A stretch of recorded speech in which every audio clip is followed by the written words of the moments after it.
히브리서 이 강해 이제 여호수아서를 마치고 히브리서로 넘어왔죠. 히브리서 강해를 시작하면서 이 전체 시리즈 타이틀을 잡느라 이런저런 생각을 많이 했던 것 같습니다. 히브리서 전체 주제를 잘 반영하면서도 시리즈 끝까지 좀 잘 기억해 줬으면 좋겠다 이런 마음이 많았는데요.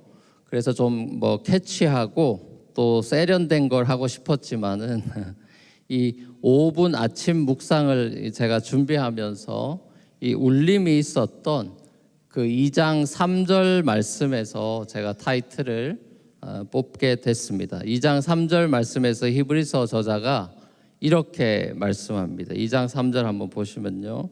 하물며 우리가 이렇게도 귀중한 구원을 소홀히 하고서야 어떻게 그 갚음을 피할 수 있겠습니까?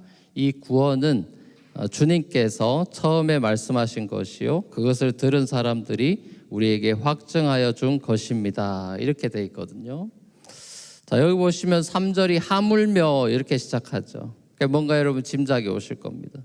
저자가 앞으로 이제 그 앞에 나오는 1절에서 3절, 1절에서 2절까지의 내용과 이제 비교하고 있다는 것을 알 수 있죠. 앞에 내용이 뭐냐 하면 이 구약 백성들이 하나님께 불순종하다가 심판받았다라고 한다면은 하물며 이렇게나 이 귀중한 구원, 영어 표현으로는 such a great salvation을 받은 이 신약 백성들의 심판이라는 게 어떻겠냐라고 이렇게 도전합니다.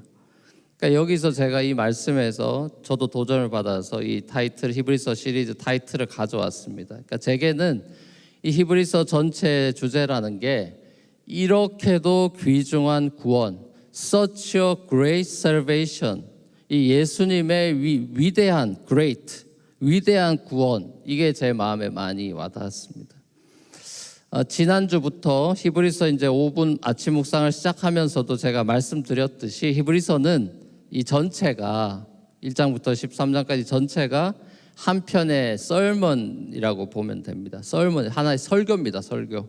그러니까 히브리서 전체를 이제 저도 다시 한번 쭉 읽어보면서 이제 저도 같은 설교자로서 이 히브리서 설교자가 처음부터 끝까지 한 편의 설교라고 만약에 생각한다면 저보다 굉장히 긴 설교죠. 여러분 안심하셔도 됩니다.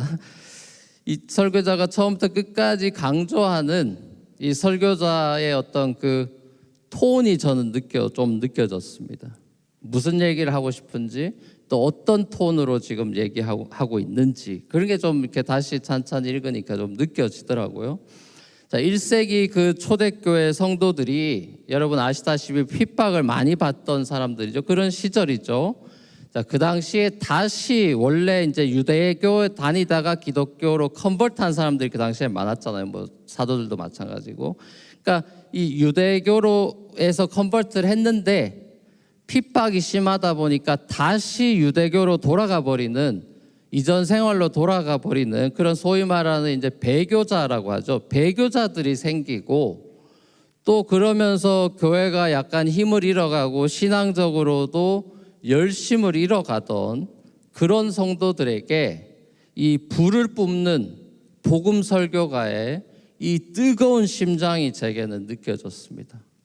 여러분들 히브리서가 어렵게 느껴질 확률이 많지만 구약을 많이 가져오니까 근데 여러분 제가 느낀 그 설교자의 톤은 굉장히 뜨거운 복음 메시지라고 느꼈어요. 가슴을 정말 저도 가슴을 뛰게 만드는 그런 설교였습니다. 이 크리스찬이라는 이유만으로 핍박받고 정말 힘겨운 마이너리티로 힘겨운 하루하루를 살아가던 그 1세기 초대교회 성도들한테 우리 현대인이라고 한다면은 웃자겠노, 괜찮아, 힘들지 라고 이렇게 우리가 현대는 위로를 강조를 많이 하니까 자 이렇게 말해주면 좋을 것 같은데 히브리서 톤은 그렇지 않아요. 여러분이 그런 걸 기대했다면 약간 실망할 수도 있습니다.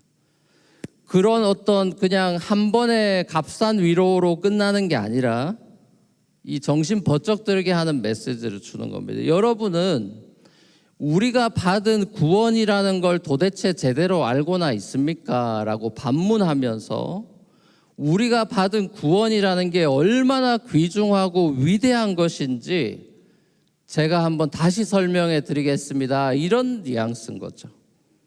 특별히 이제 이 구원을 설명함에 있어서 이 구원의 창시자이신 예수님을 이 구약의 대제사장하고 비교하면서 영원한 대제사장이신 예수님에 대해서 설명을 굉장히 많이 하죠. 자, 그러면서 이 신앙의 초보에만 머무르지 말고 신앙의 성숙을 향해서 나아가야 된다는 것을 촉구합니다. 또 믿음을 저버리고 신앙 공동체를 떠나버려서 다시 유대교로 돌아가 버리는 그런 배교에 대해서 굉장히 강하게 경고하는 말씀도 있죠. 앞으로 우리가 매일 아침 그 5분 묵상, 아침 묵상하고 또 수요 리오프닝 기도회 그리고 이 주일 설교를 통해서 히브리서를 제가 계속 나눌 텐데 여러분도 한번 다시 꼼꼼히 읽어보시고 시간 될 때는 1장부터 13장까지 한번 쭉 그 앉은 자리에서 다시 한번 읽어보십시오. 자, 오늘은 이 위대한 구원 그 첫 번째 시간으로 구원의 창시자 예수 이런 제목으로 하나의 말씀 전하려고 합니다. 오늘 본문 10절에 나오는 이 구원의 창시자라고 할 때 이 창시자라는 단어가 그 그리스 원어로는 아케고스라는 단어예요. 아케고스. 아마 들어보신 분도 있을 겁니다. 이 창시자가 아케고스인데 이게 뭐 영어로는 뭐 originator, 뭐 author, pioneer, 뭐 prince 뭐 이런 식으로 번역이 다양하게 될 수 있습니다. 자, 이 단어가 히브리서 구절 그 중에서 우리에게 굉장히 알려져 있는 암송 구절이라고 할 수 있는 12장 2절에 다시 한번 등장합니다. 2절에 보면 우리 잘 아는 말씀이죠. 믿음의 주요 또한 온전케 하신 이인 예수를 바라보자. 여러분 뭐 교회 생활 좀 한 사람은 이거 다 알 겁니다. Let us fix our eyes on Jesus, the author and perfecter of salvation. 이렇게 나오죠. 그죠? 자, 이 세 번역에서는 믿음의 창시자요 완성자이신 예수를 바라봅시다. 이래 돼 있거든요. 여기 창시자, 또 author, 주 이게 이 아케고스예요. 자, 기독교는 구원의 아케고스이신 예수님을 구원자고 또 주님이라고 세이비어 앤 롤드로 믿고 고백하는 종교가 기독교죠. 만약 예수님을 신으로 갓으로 믿지 못하는 사람들은 이 기독교 인구가 전 세계적으로 볼 때 이렇게까지 많아진 것에 대해서 분명히 이들은 그 이유를 납득할 만한 이유로 설명을 해야만 할 것입니다. 이 한 사람 인간을 이토록 많은 사람들이 예배하고 따를 수 있는가? 이스라엘이라는 그 조그마한 나라에서 3년간 반짝 활동했던 한 인물이 도대체 어떻게 2000년이 넘도록 이 헤아릴 수 없이 수많은 사람들에게 영향을 끼치고 있느냐 이 말이죠. 잘 생각해 봅시다, 여러분. 아무리 인기가 많은 그야말로 레전드급 가수나 뭐 영화 배우나 영웅이라 할지라도 그를 숭배하는 사람들은 매니아층에 머물고 전 세계적으로 그렇게까지 빨리 퍼지지 않아요. 뭐 요즘이야 SNS 시대라 그러지만은 고대에 그런 게 어디 있습니까?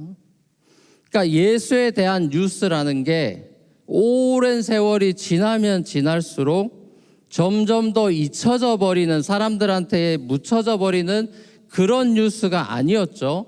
예수라는 인물에 대한 인기가 그야말로 식을 줄 모르고 세월이 갈수록 점점 더 많은 사람들이 예수를 사랑하고 따르는 이 오늘날의 현실을 우리가 보고 있는 것입니다. 이거야말로 예수님을 인류 역사를 통틀어서 유일무이한 독보적인 존재로 만들어주는 그냥 뭐 아주 엘리멘터리한 증거죠.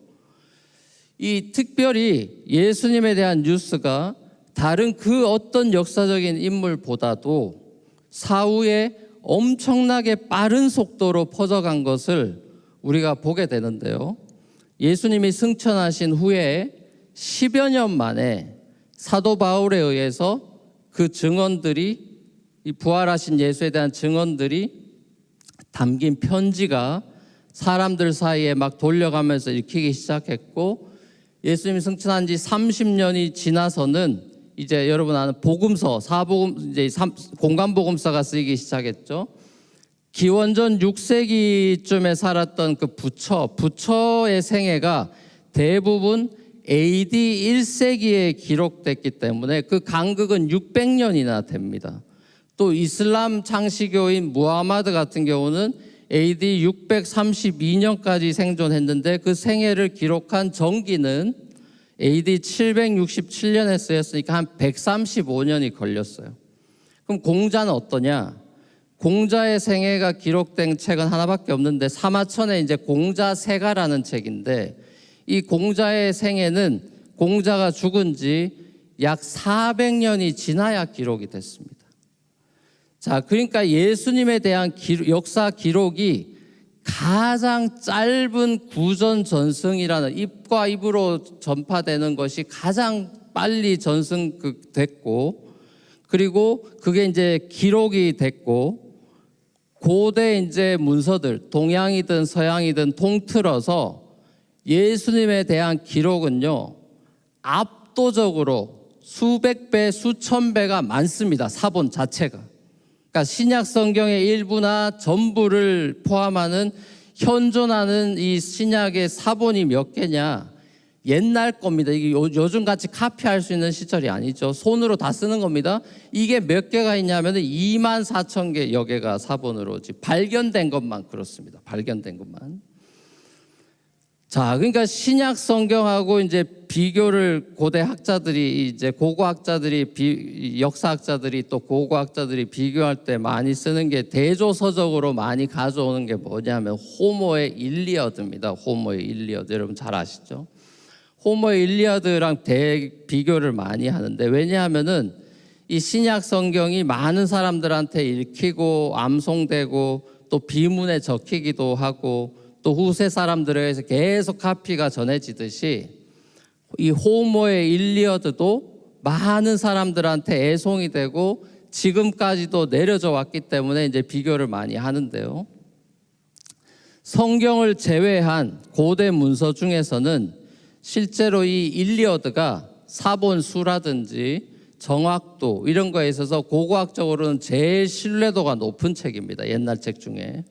자, 그러면 그 세큘러 북하고 신약 성경하고 이제 비교를 해보면은 보세요. 한번. 제가 그 도표를 하나 만들어 왔는데 보시면은 신약 성경이 사본 개수가 이 일리어드 같은 경우는 643개밖에 없습니다.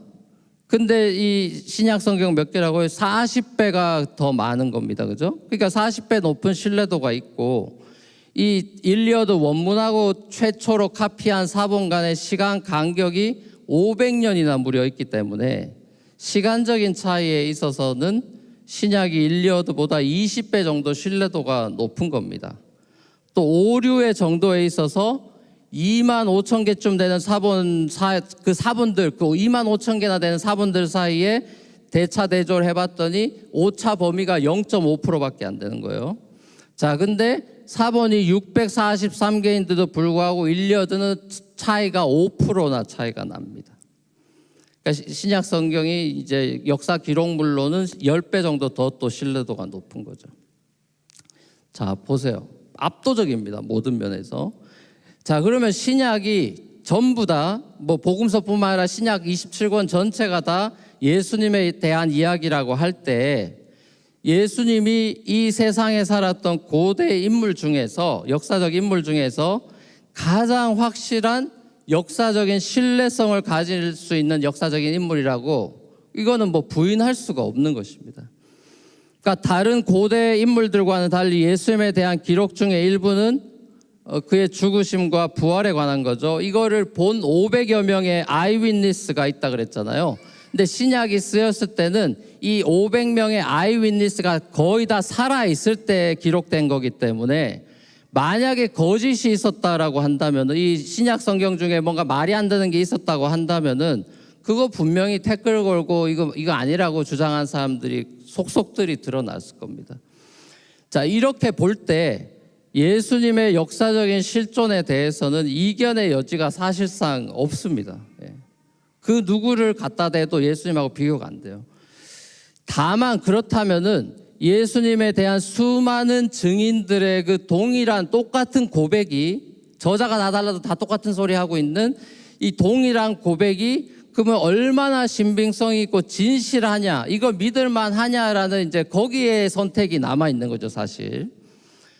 자, 그러면 만약에 예수님께서 온 인류를 구원하신 구세주가 아니라면, 예수님이 알고 봤더니 그런 인물이 아니에요. 처음엔 그런 줄 알고 다 쫓아다녔는데 파고 사본들 다 파고 연구를 계속했더니 그런 줄 알았더니 그게 아니다, 예수가 온 인류를 구원한 구세주가 아니다라고 만약에 주장한다면은, 자, 그러면 왜 그렇게 수많은 사람들이 이 예수라는 인물, 이 한 사람 이름 때문에 한두 사람이 아니라 말도 할 수 없이 수많은 사람들이 자신의 목숨을 기꺼이 바쳐서 사자밥이 되기도 하고 순교당하는 일을 왜 선택을 했냐는 거죠.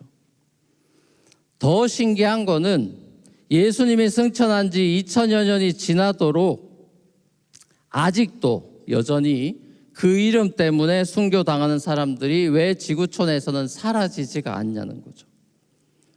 자, 이 모든 거를 그러면 도대체 예수가 신이 아니라고 주장하는 분들은 어떻게 논리적으로 설명할 수 있을 것이냐, 분명히 그 논증을 하셔야 될 겁니다.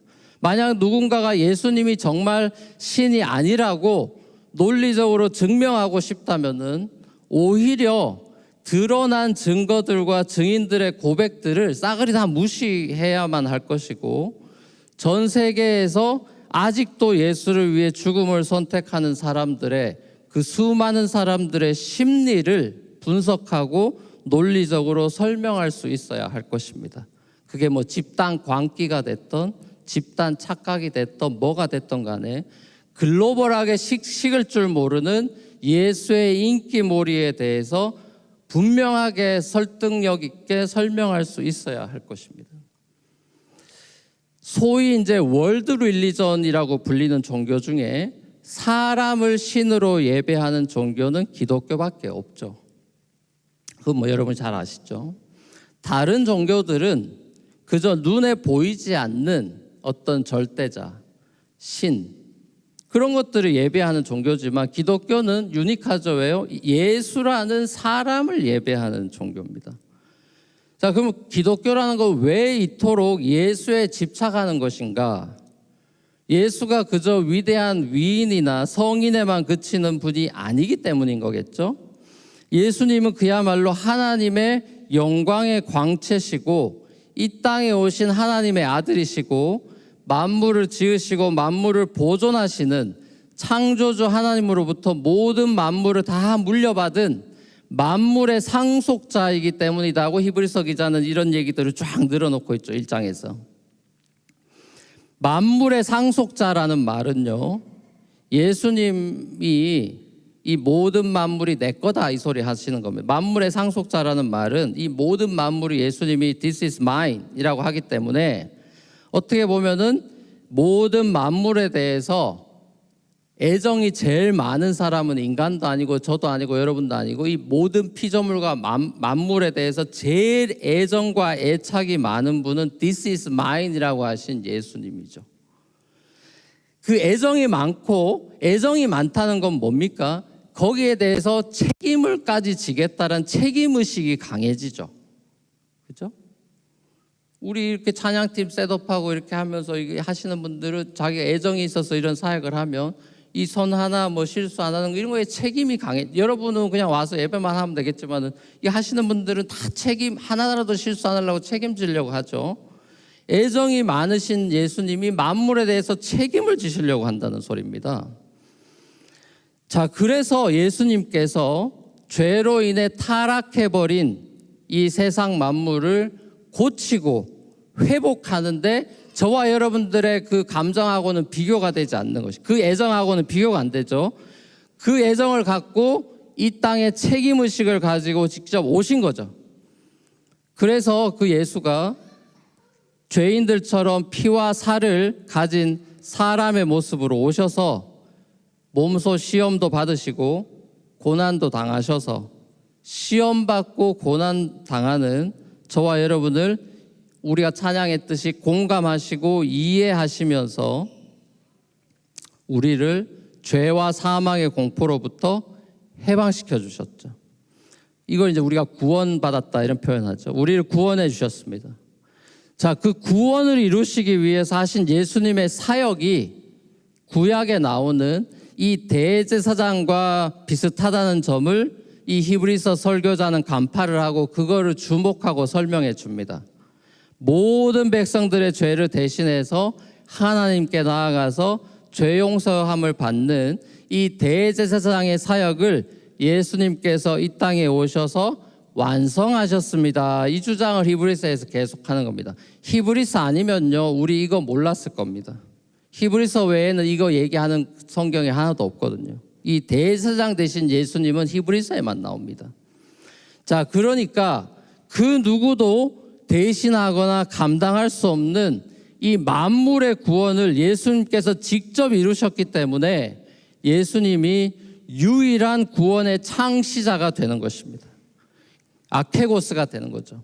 예수님께서 직접 선언하십니다. 내가 곧 길이고 진리고 생명이다. 그건 정관사가 쓰였고 유일한이란 말이, 내가 유일한 길이고 유일한 진리고 유일한 생명이다. 나로 통하지 않고서는 아무도 아버지께로 나아갈 수 없다. 그러니까 유일한 구원의 통로, 구원의 창시자, 유일한 구원자이신 예수님께서 우리를 구원하시는 방식이, 이 신의 구원의 방식이 신의 구원의 방식으로 보기엔 너무나 정말 독특하죠. 그러니까 죄로 인해서 고통당하고 있는 우리를 인간의 몸을 입고 찾아오셔서 같이 나도 고난 받을게 하면서 고난 받으시고 아파하시고 눈물을 흘리시면서 우리를 품고 끌어가시는 그런 구원의 방식을 선택하셨어요. 이걸 우리가 이제 소위 성육신이라고 이야기하죠. 자, 그러면서 저와 여러분을 너가 나의 브라더리다, 시스터리다, 우리를 당신의 형제 자매로 부르는 거를 부끄러워하지 않으셨다라고 말씀합니다.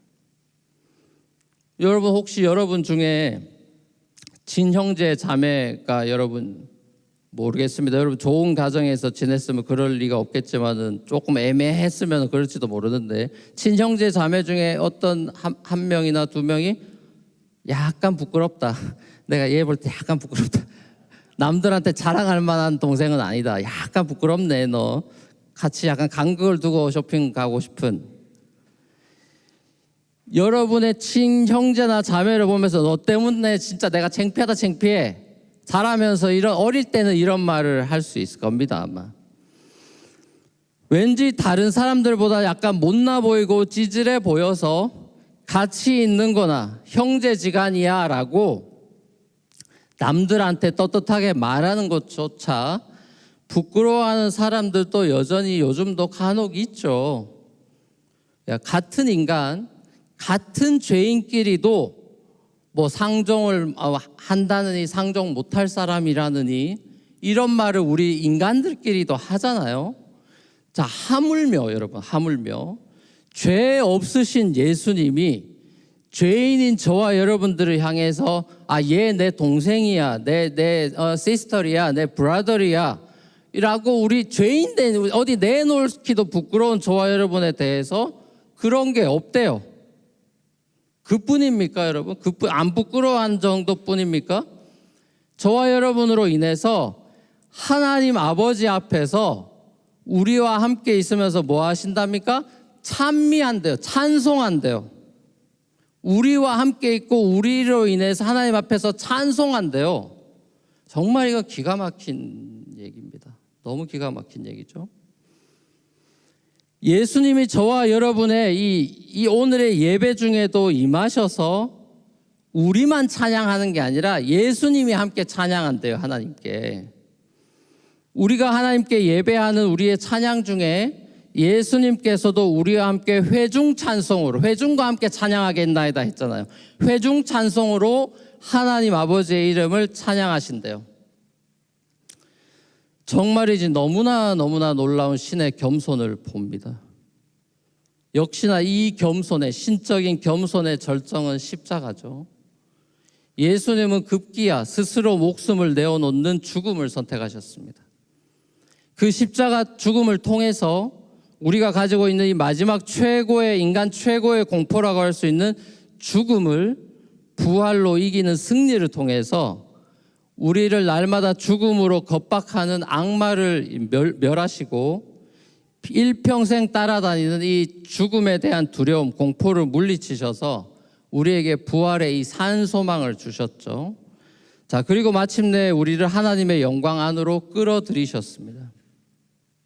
하나님의 영광 바깥에, 에덴 바깥에 살던 인생이 그 영광 안으로 들어와서 그 하나님의 진정한 아름다움을 발견하게 하시고 삶의 목적과 의미를 깨닫게 하시고 진리를 알게 하시고 선을 행하는 삶이 뭔지를 알게 하셨죠. 이 모든 걸 가능하게 해주신 분이 바로 우리 주 예수 그리스도이시죠.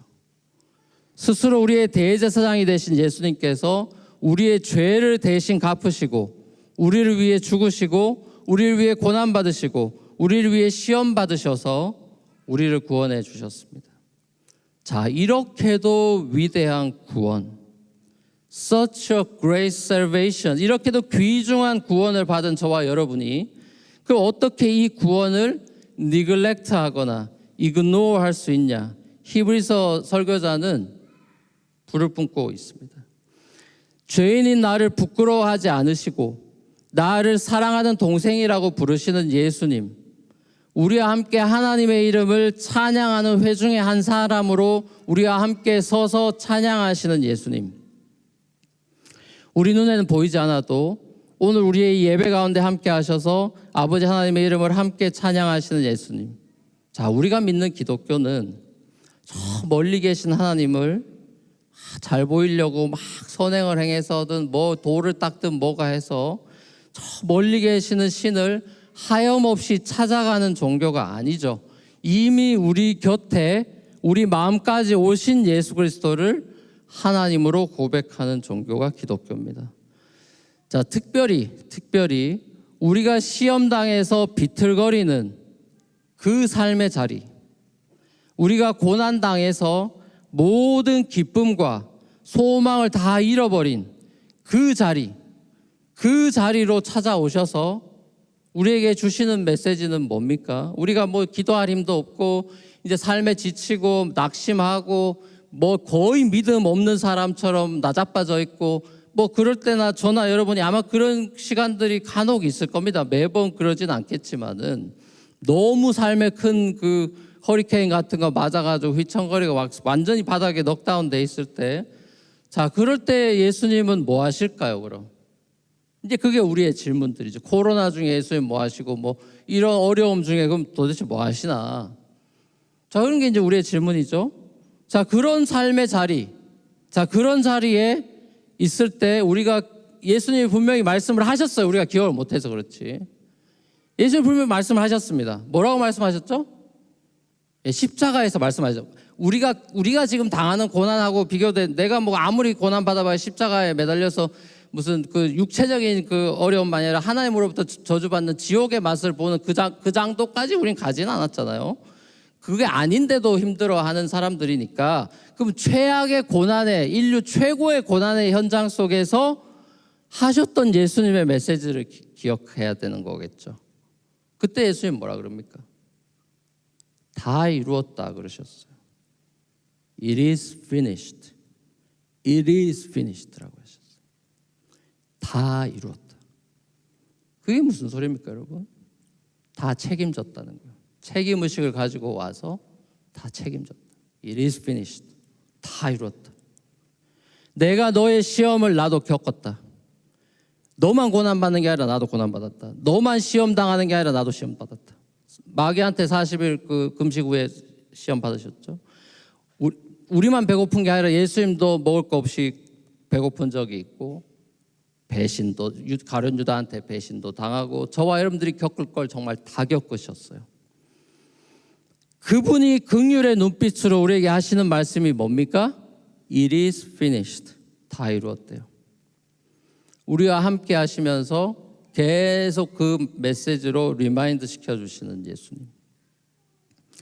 강압적이거나 폭력적이거나 조바심 속에서 우리 삶을 막 끌고 다니지 않고 너 이것밖에 안 되냐 이러면서 질질 끌고 너 이제 힘내 이러면서 막 질질 끌고 다니는 그러면서 구원을 막 억지로 이뤄가는 그런 예수님이 아니고 어떻게 합니까? 이 한없는 온유함으로 기다리십니다. 우리가 정말 말도 안 되는 짓을 해도 기다리세요. 탕자 유산 다 털어서 집 나가도 기다립니다. 와, 대박이죠, 여러분. 이 참고 또 참으시고 오래 참으시는 겸손하신 예수님, 그 예수님이 우리가 찬양하는 구원의 창시자요 주이십니다. 사랑하는 우리 뉴프론티어 우리 형제 자매 여러분, 예수님이 이 팬데믹 중에도 우리와 함께 하십니다. 여러분. 함께 하십니다. 우리가 코로나에 걸리거나 뭐 다른 질병에 걸려서 건강을 잃고서 고생했을 때도 또 뭐 코로나나 이런 다른 질병으로 인해서 이러다 나 죽는 거 아니야라는 죽음에 대한 공포를 문득 우리가 느꼈을 때도 우리가 직장을 잃고 눈앞이 캄캄해졌을 때도 이제 뭐 먹고 살아야 되나 싶었을 때도 우리가 사랑하는 부모님을 뜻하지 않게 먼저 떠나보내야 했을 때도 때론 우리가 찬양하고 예배할 힘조차 없어 무기력해져 있을 때도 예수님은요 단 한 번도 단 1초도 여러분을 떠나신 적이 없습니다. 항상 그 자리에 머물러 계시고 It is finished 다 이루었다라고 이야기하십니다. 자, 이렇게나 좋은 예수님, 그 예수님을 우리가 구원의 창시자로 모시고 있는데 찬양하지 않을 수 있는가? 히브리서 기자는 얘기하죠. Such a great salvation, 이 위대한 구원을 이루었는데 그것을 네가 까먹고 neglect-하거나 ignore 하면서 배교하거나 그런 딴짓을 할 수 있느냐? 우리가 그렇게 살아가고 있다면은 이 예수 그리스도를 우리가 모르고 있기 때문일 것입니다. 아니면 알았다, 안다고 교만하게 생각하고 있거나 저와 여러분의 삶의 자리에 그 어떤 형편에서든지 변함없이 그 자리에 영원히 함께 하시겠다고 자신의 피를 흘리며 약속하신 그 새 언약의 위대한 구원의 창시자 되신 그 예수 그리스도의 구원을 이번 한 주도 깊이 묵상하고 찬양하고 그 하나님께 영광 올려드리는 저와 여러분의 삶이 될 수 있기를 우리 구주 예수 그리스도의 이름으로 간절히 축원합니다.